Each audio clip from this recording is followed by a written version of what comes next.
Look, I know this isn't a responsibility that everyone wants, but does it make more sense to have a talking head from news take over from halfway across the world? Our job is to tell the stories of these individuals whose lives are at stake 100 yards away.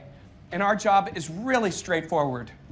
We put the camera in the right place, and we follow the story as it unfolds in real time. News can tell us what it all meant after it's over, and I'm sure they're gonna try. But this is our story, and we're keeping it. And that is a clip from September 5. I'm delighted to say I've been joined by one of its stars, Peter Sarsgaard. Hello, Peter. How are you? I'm excellent. How are you doing? It's very nice to see you. You have been discussed and referred to a lot on the show over the years. But the last time you were discussed in detail was when Maggie Gyllenhaal, your other half, was on the show talking about The Lost Daughter, which you star in as well. And I said to her deliberately, I said, that Peter Sarsgaard, he's a hunk. And she laughed and said she would pass it on next time she sees you.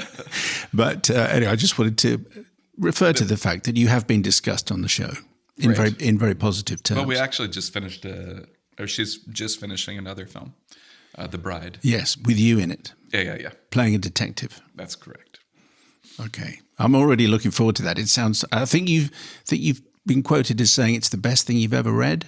It's the best thing I ever read. It's actually, reading that script was like reading a real piece of writing, which is rare with the script. Like a piece of literature? Yeah. Okay. You're not here to promote that film, not just yet anyway. Tell us about September 5. And Rune Arledge is the name of the TV sports producer who you play. Just introduce us to the film. Well, Rune Arledge is in terms of at least American media, is probably one of the biggest figures in the latter part of the 20th century. Changed the way that we view not just sports but news. It started with Wide World of Sports, a sports program that kind of covered a variety of things, but then the Olympics, which for Americans at least made it so that like my Aunt Mary would want to watch, who never watched any sport, because we would learn about Spitz's family and his background, and everything was made into a story and made into an entertainment as opposed to just sport. He then, after this event, became the head of news and he really brought entertainment into news, for better or for worse. Created like the celebrity anchor. So we had like a leading actor, and their feelings about what was happening are part of it. You contrast that with the way that Jim McKay delivers the news in this movie, which is one of the reasons I wanted to do it. We used that real doc footage. I said, okay, great. We have a leading man. Our leading man, Jim McKay, is trying to be invisible in some way when he's delivering the harsh news. Now we have anchors there where their feelings are really a big part of it, right? So that was a big change that he brought in terms of journalism. I think it's actually probably something that at this point is worldwide.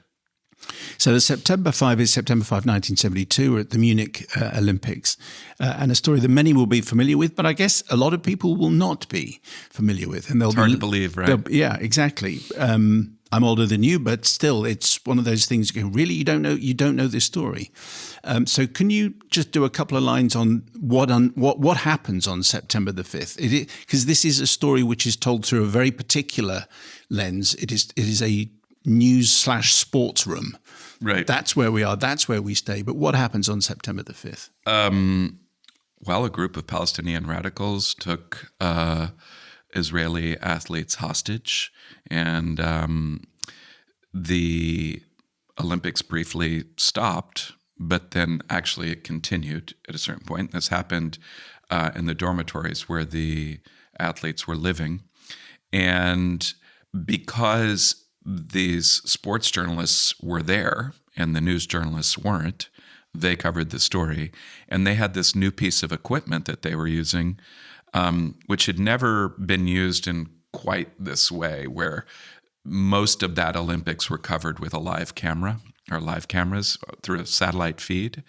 So they turn these live cameras, or at least several of them, onto the balcony of this hostage crisis and tried to cover it, as it happened, and ran into a lot of, moral and ethical questions in terms of how to deal with it. Yeah, and those moral and ethical questions which you've touched on, actually, you kind of introduced us to the terminology because you said Palestinian radicals, and in the film, there is a what do we call these guys? Exactly. Conversation. And I think they take the cue from German radio that is calling them, if I've remembered right, so-called terrorists. Right. And from that you say, okay, we're going to call them terrorists. We're going to call them terrorists. Yeah, I mean, they thought commandos. They thought, they had a lot of things that they went through. But yeah, that's what they arrived at.